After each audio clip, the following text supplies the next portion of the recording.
Good afternoon, everyone.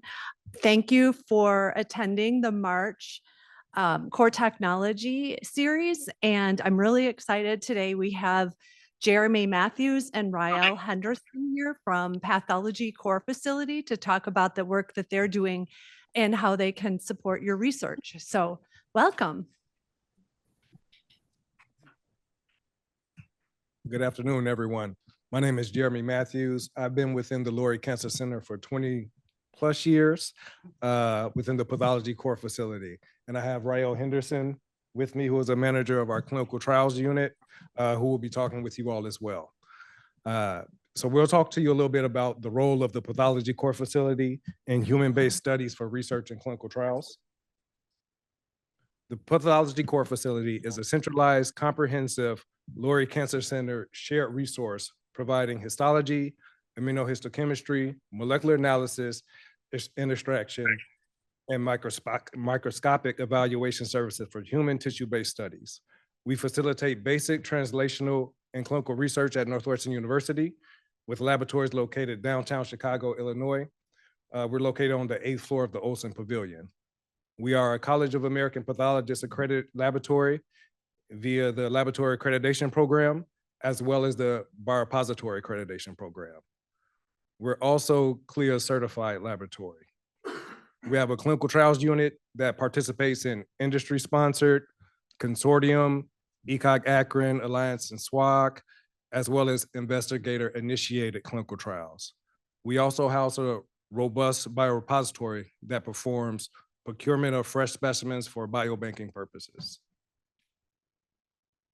The aims of the Path Core are to maintain a comprehensive biorepository of a wide range of well-defined tumor types annotated with clinical and pathologic data, also to provide research histology and pathology services to LCC investigators, as well as to support clinical trials conducted within the Lurie Cancer Center.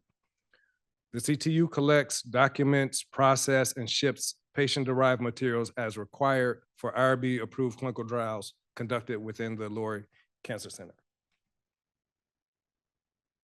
The PCF is constructed of 3 divisions, currently consisting of about 20 FTEs to support human-based studies.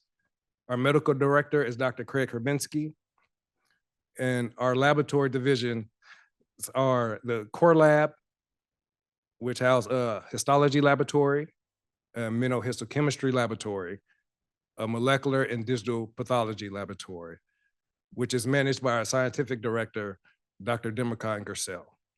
Also a biorepository for biobanking for research purposes, which I manage, and a clinical trials team, which consists of 2 laboratories, one being the Pathology Core Facility Clinical Trials Unit, which is managed by Rael Henderson, and the Clinical Trials Office Specimen Processing Lab, managed by Gabriel Azaris. All the doors, yes, even on hospitals. For core lab services, our histology lab processes, embeds, sections, and stains routine H&E. They also conduct special histology stains and tissue microarray construction, which is a procedure to place multiple subjects, paraffin-embedded materials into one block.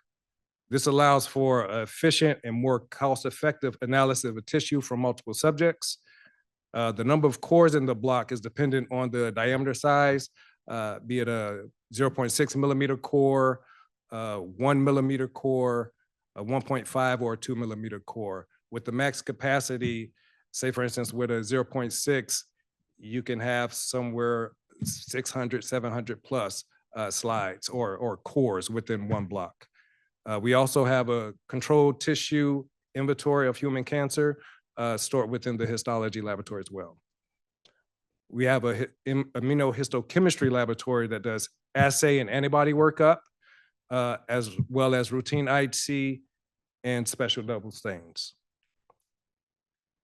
The core services also have a molecular services, which consist of DNA extraction from tissue and fluid, also RNA extraction from tissue and fluid.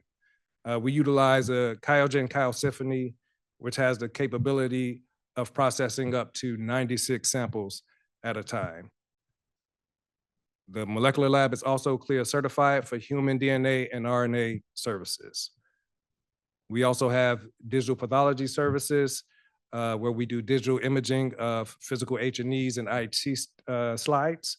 We utilize a Hamamatsu nanozoomer, which has a capacity to scan 200 slides at a time. Images can be from 4x to 20x to 40x. The nanozoomer also includes de-identification software, which is very helpful with dealing with clinical slides, as most of those have patients' names and surgical numbers listed on those slides. So if they're needed for clinical studies, all of that information has to be removed. This process enables remote collaboration and evaluation of the slides. Say, for instance, you have collaborators at another institutions and you need to share the images so you all can evaluate. You're able to do so by digitizing the slides. The biorepository procures, processes, and preserves and distributes biospecimens for research purposes. The biorepository serves as an honest broker and provides specimens and/or data in a regulatory compliant manner. We assist investigators with project, standard operation procedure, and lab manual development.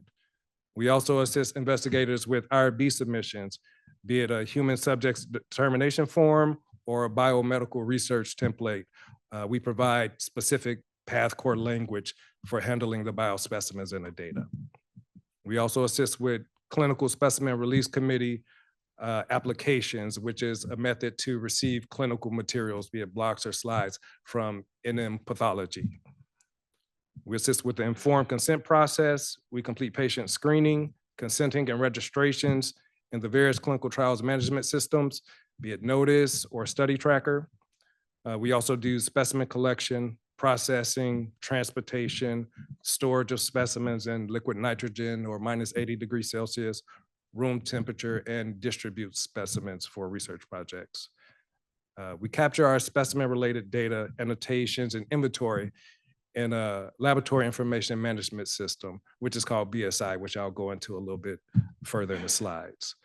We conduct quality assurance and quality control of the biospecimens, which includes the review of collected tissue by board-certified pathologists to let us know what we're seeing in the tissue that we have. The types of biobanks that we serve or work with, some of them are disease-focused, majority are cancer-focused repositories, be it a prostate, breast, gynae, head, neck, colorectal, lung. This includes 2 NIH NCI funded P50 spores, and 1 in prostate, another in brain spore, which is supported by the Nervous System Tumor Bank. Also a P20 Health Disparities Grant in gynecologic malignancies. Other banks we work with focus on disease such as HIV or benign disease, such as fibroids, where we collect and distribute materials.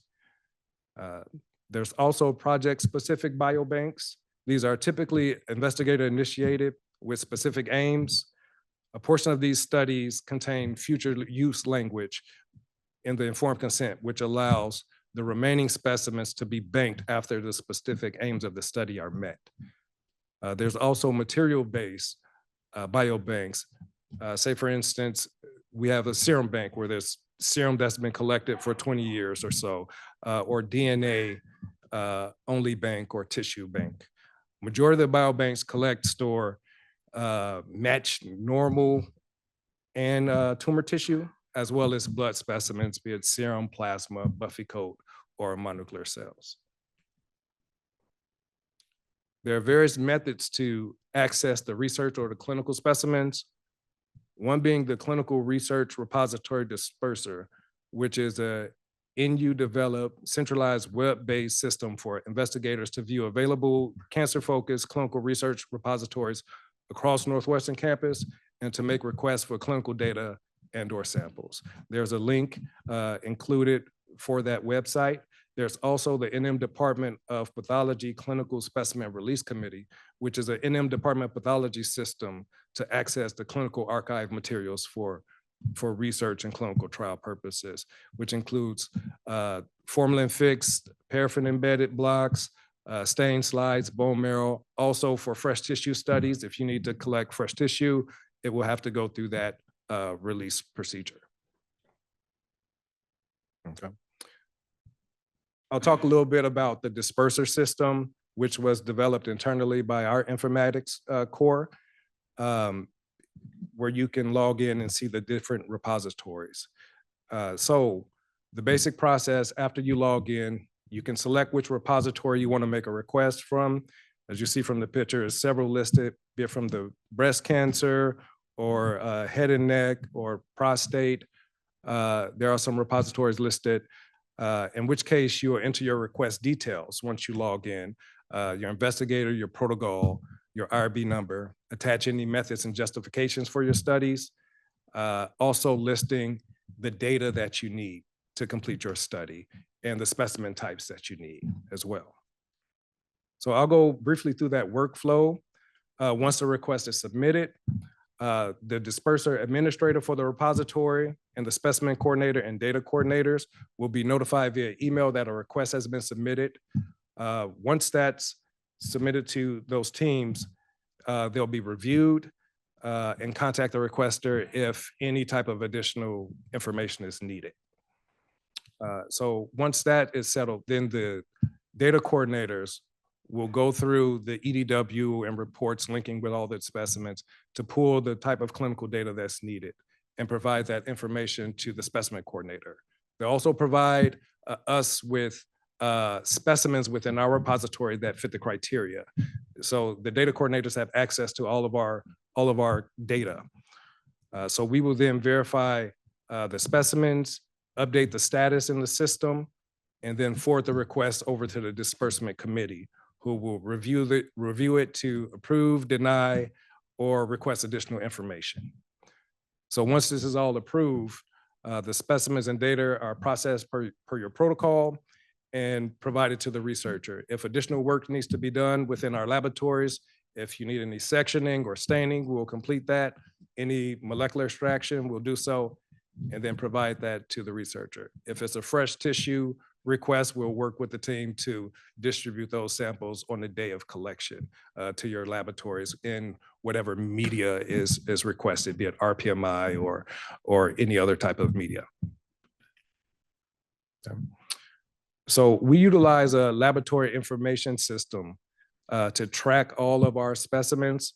It's called Biological Specimen Inventory System, BSI, which is a centralized web-based biological system which provides a secure software environment for data entry, storage, requisitions, shipment tracking, and reporting of biospecimens.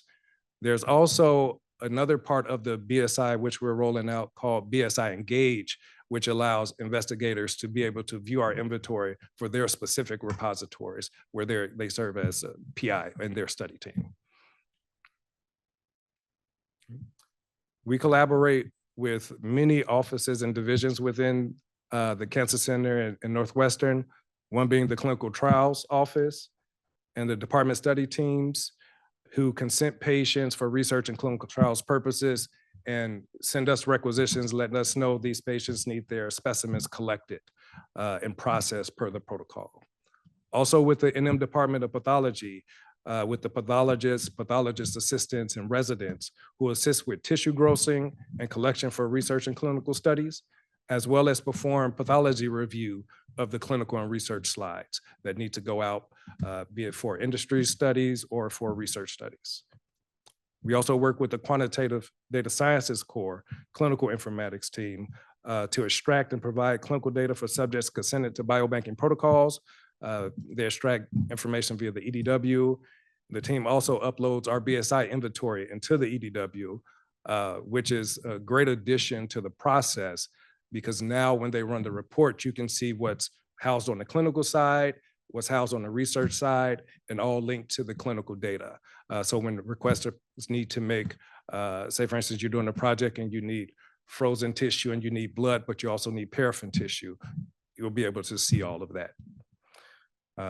Also with the clinical staff, phlebotomists, surgical teams to assist us with the fluid and tissue collection.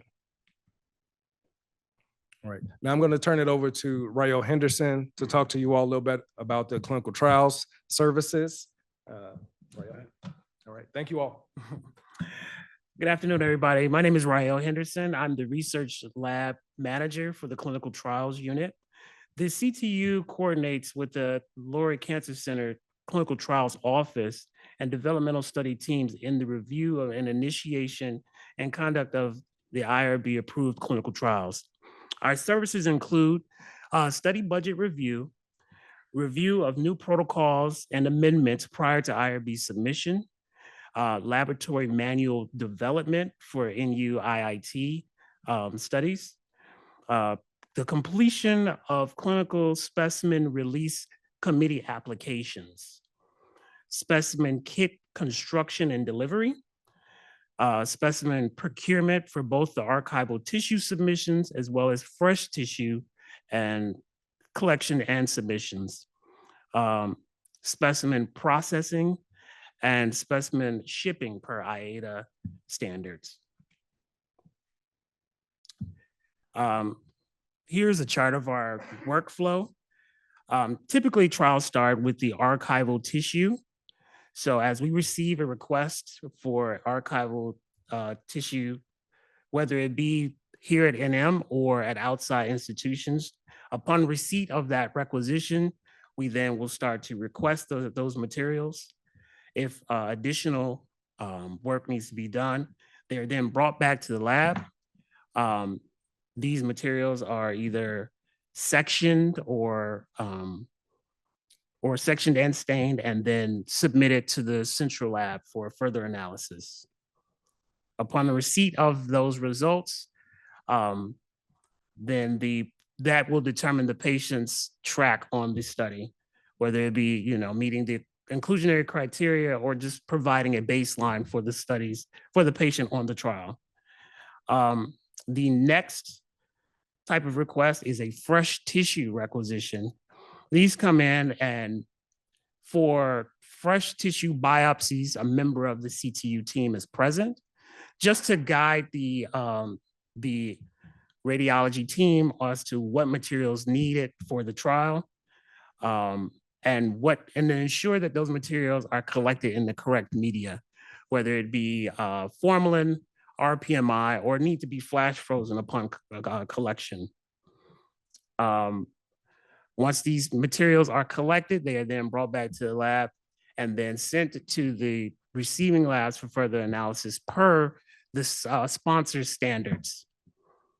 Lastly is the fluid requisitions. Those upon receipt, we will then construct a kit, see to it that that kit is then delivered to the appropriate clinic. Upon its collection, we are usually contacted for its procurement, at which we will retrieve it, bring it back to the lab, and see that all of those specimens are processed per the standard, the sponsor standards or the lab manual.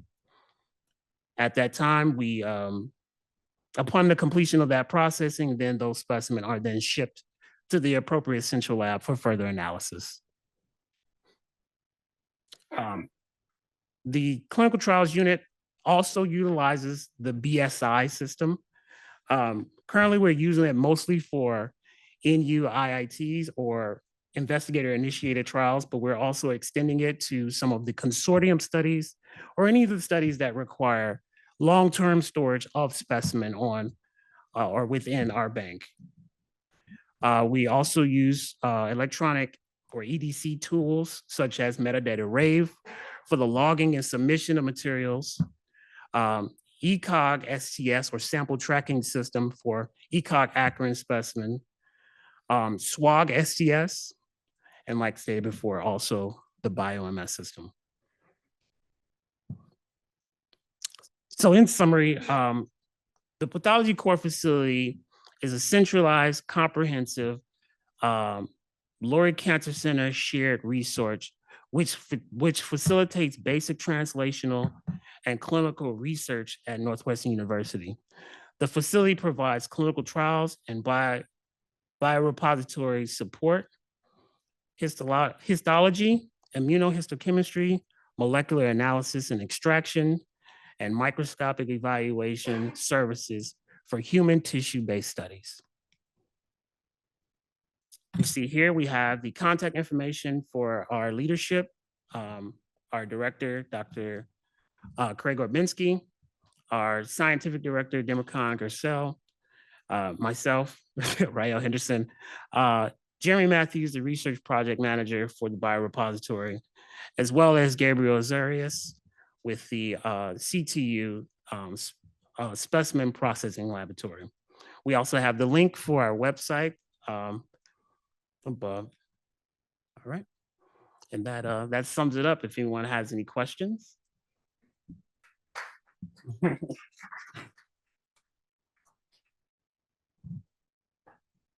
Yes. Including your control samples, blood, EFCs, like other tissue samples. What's the limitation out there? Are you able to, genome sequencing? Could you make cell lines of this? Could you make organoid models? Do you have in your list, this is what these can be used for? So we don't necessarily have a certain list, but there are materials that, of course, can be used for organoid evaluation. We do have an inventory of organoids, which were developed working with a collaboration with Tempest for some of maybe prostate, colorectal. So we do have an inventory of those, which we can make available at some point in time. Yes. They're also stored at the highest quality PBMC stored at liquid nitrogen vapor for long-term storage as well. So.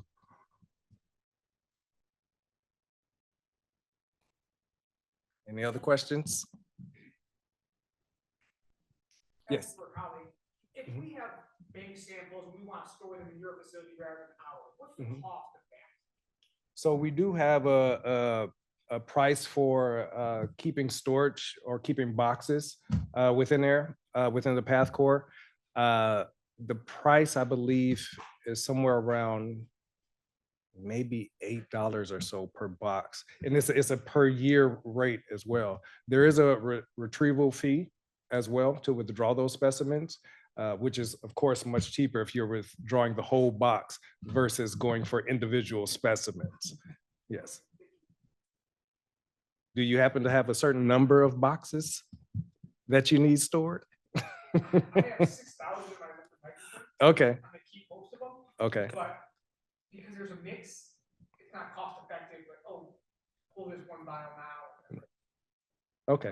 It's good to know. Yes, yes. Any other questions? Yes. You process any non-human? No. So most of the non-human, if you're talking about mouse animal models, would be processed by the mouse core facility. Yes. So they can handle all of your mouse or animal needs. Any other questions? Any more? All right. All right. Thank you so much. Thank you all. Thank you.